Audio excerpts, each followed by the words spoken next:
Thank you, Bill. Today we're going to talk about improv and how we can use it on an everyday basis. And typically when we think of improv, we think of entertainment.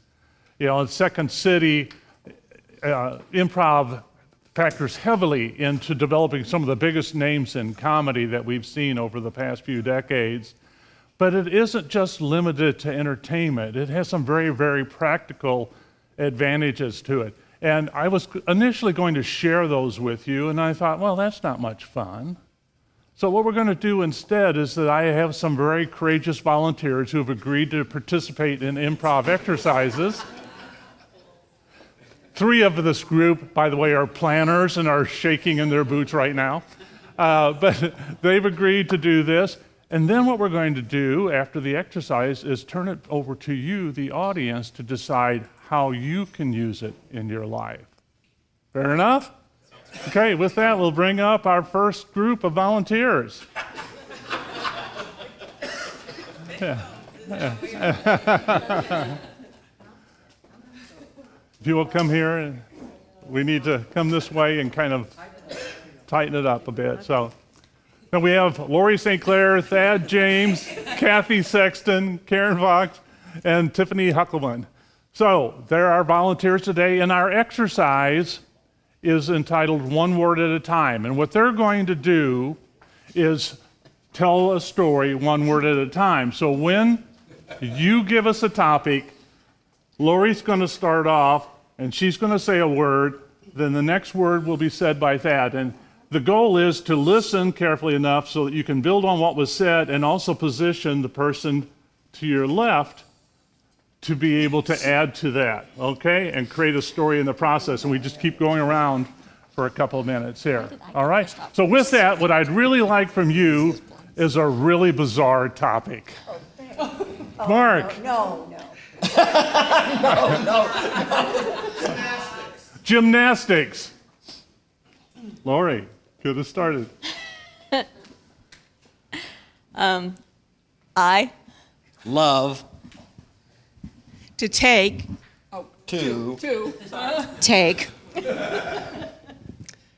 tumbling classes.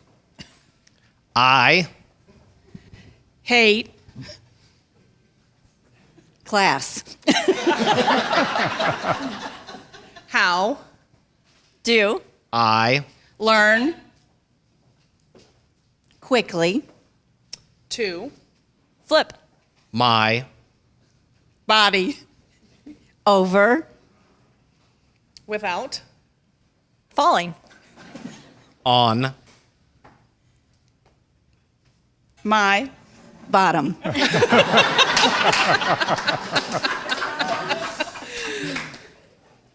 and I love to jump, and stretch my body again while balancing on equipment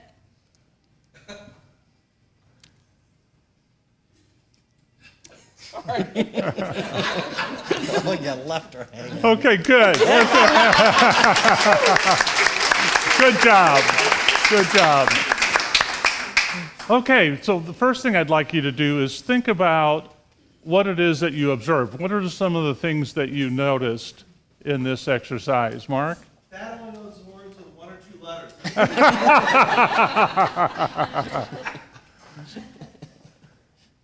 Anyone else? Yes. No punctuation.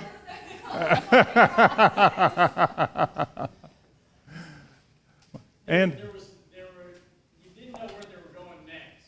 all right. And I think that was kind of evident from the faces as they passed the microphone. Okay, so yeah, they didn't know where they were going next, but that's part of the exercise, right? So Bill? You can think ahead of where you speak. Yeah, and we did see that a little bit, didn't we? Where people were thinking ahead and didn't realize exactly what they got wasn't exactly fitting with what where they were wanting to go. So that makes it a little more troublesome. But did you get a sense that they were really trying to help one another? That they wanted each other to be successful? Okay. How about you? What did it feel like for all of you? Challenging. Challenging? It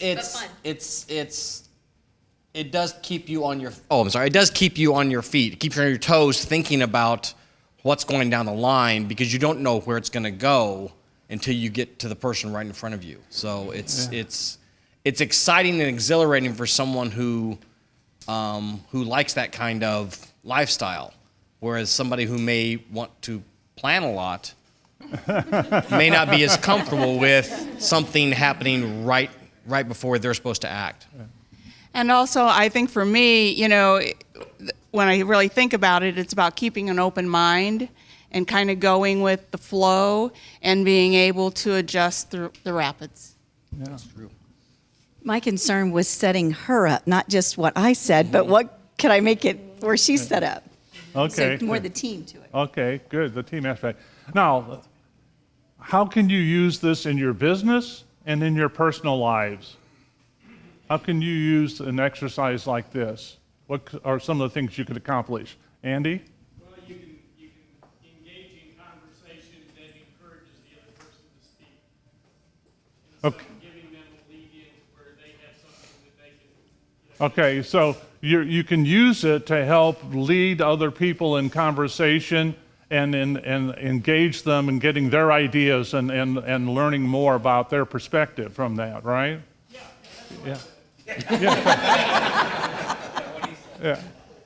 I think it can help you be a better listener because so often we think about what we're going to say and don't listen to whatever the other. So we can use it to help improve somebody's listening skills in there. Other ideas? Yes, Will. I'm going to stop planning ahead for meetings. Okay. Yeah. Planning ahead's counterproductive, right, Will? So, yeah. There was another hand over, or Richard? I think it's team building.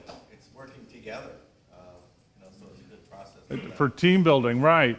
And I've used this in training programs that I've done to demonstrate how quickly team spirit can be developed. Because normally when I'd ask the question, I'd get answers like anything from a week or more to months or even a year or more. And then you do an exercise like this, and within 3 to 5 minutes, you see people pulling for one another, trying to help one another, wanting everybody to be successful in that process. You can also use this to open people's minds to new alternatives and new ideas. So when you're in a situation and you want some creative thought processes, rather to get people out of their normal mindset, this kind of exercise will help do that. All right, let's give our volunteers a round of applause here. Thank you very much. And we'll bring up our next pair of volunteers.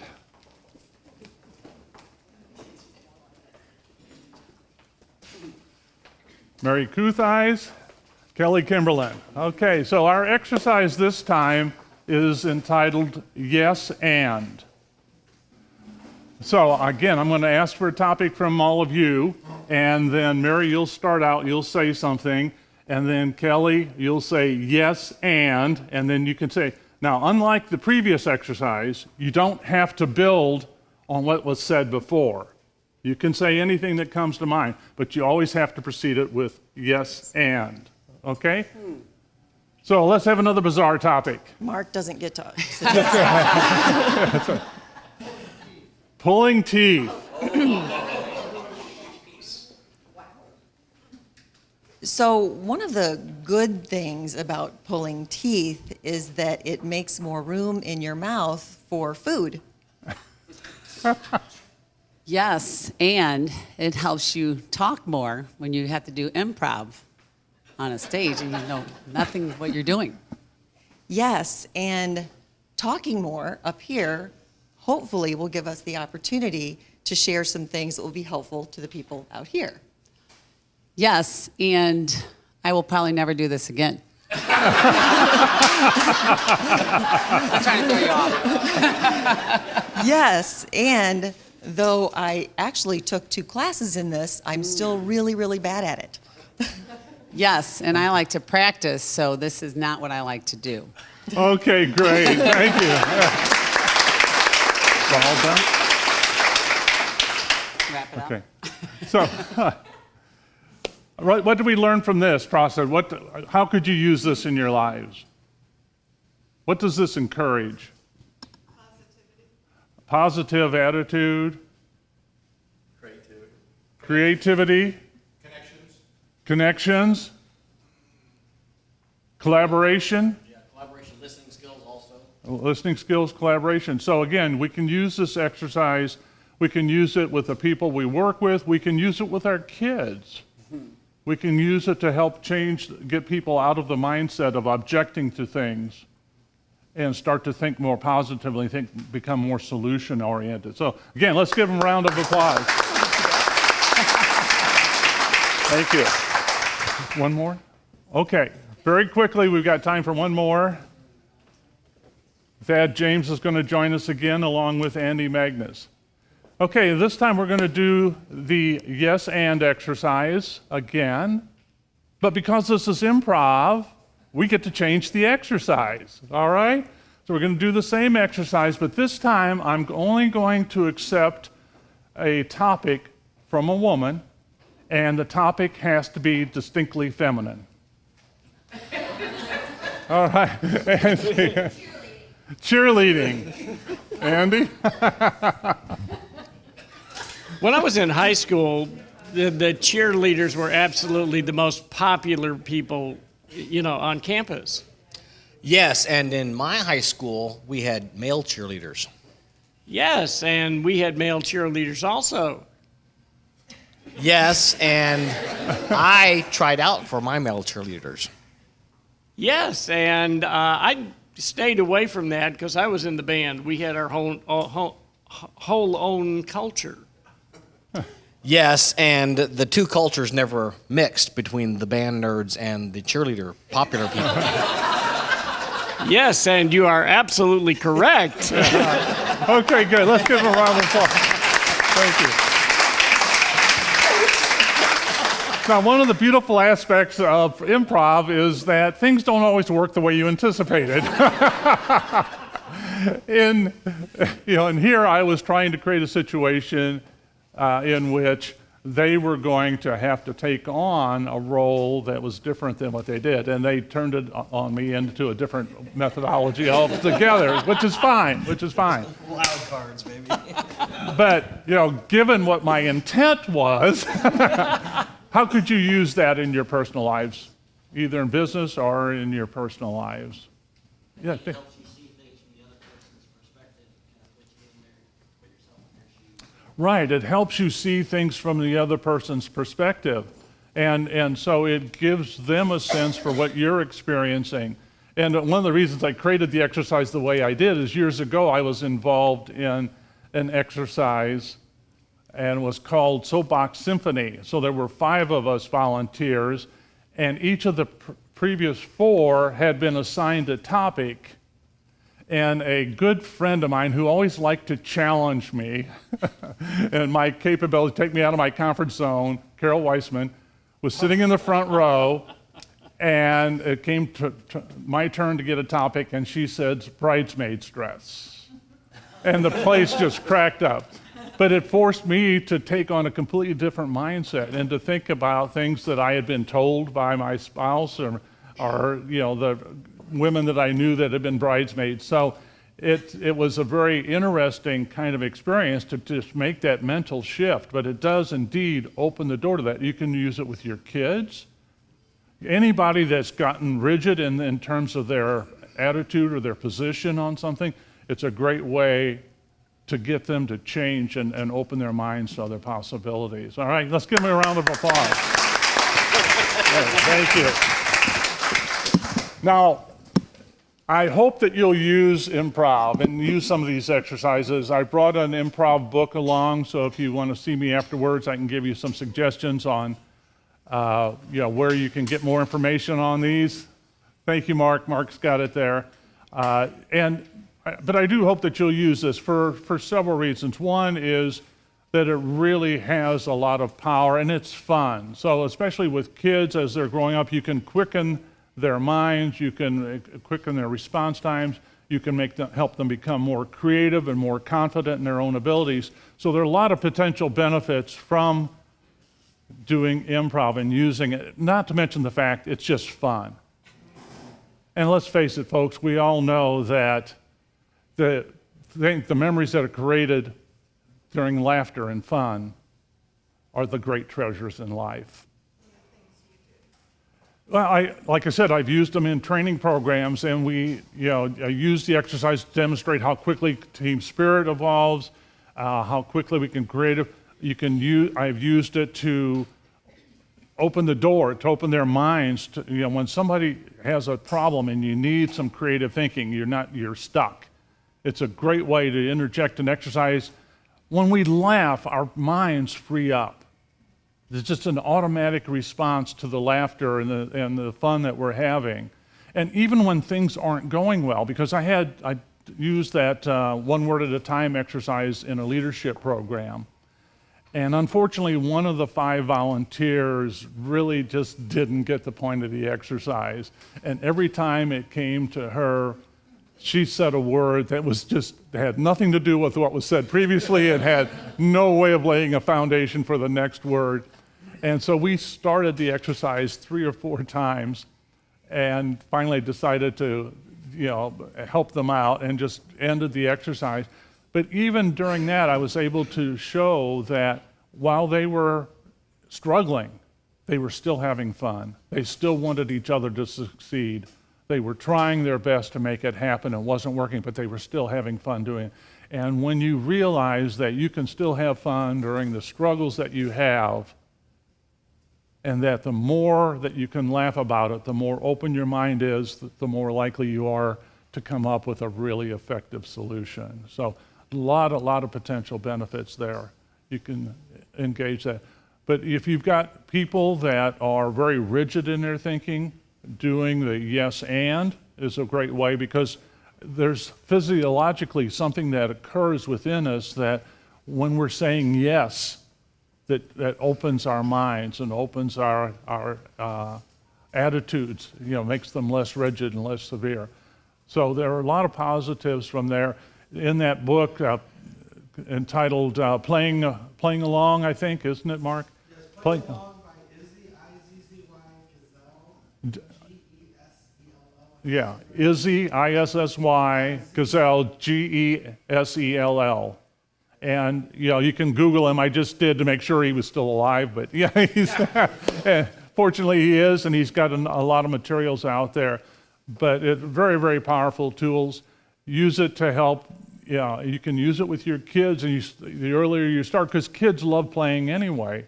Use these to help them, because it'll sharpen their minds, it'll increase their focus, it'll help them become more creative and more open to new ideas, and actually help them gain some tools that they can use later in life when they become more aware of how to be able to do that. So a lot of positives that can be gotten from that. Yes, Mary?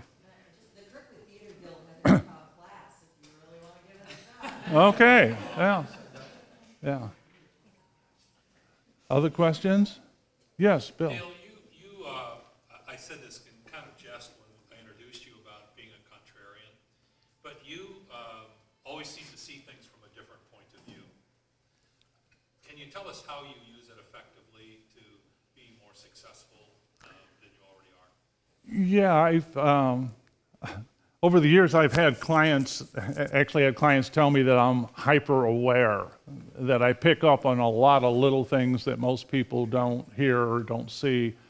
And I can tell you I didn't start out that way. So it's a matter of having trained my mind over a long period of time to think that way. But in essence, what I'm listening for or looking for in any conversation I'm having or any activity are incongruities.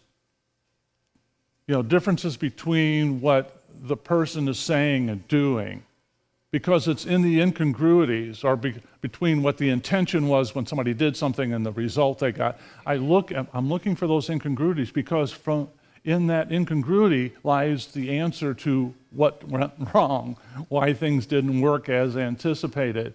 And so when you can see those and you become accustomed to seeing those more readily, you're able to then bring that new perspective, and often one that's very contrary, counterintuitive to that whole process. Okay? And with that, I've just gotten the signal that I'm out of time. So, Mark, thank you for all the hard work there. I know I put you through a lot.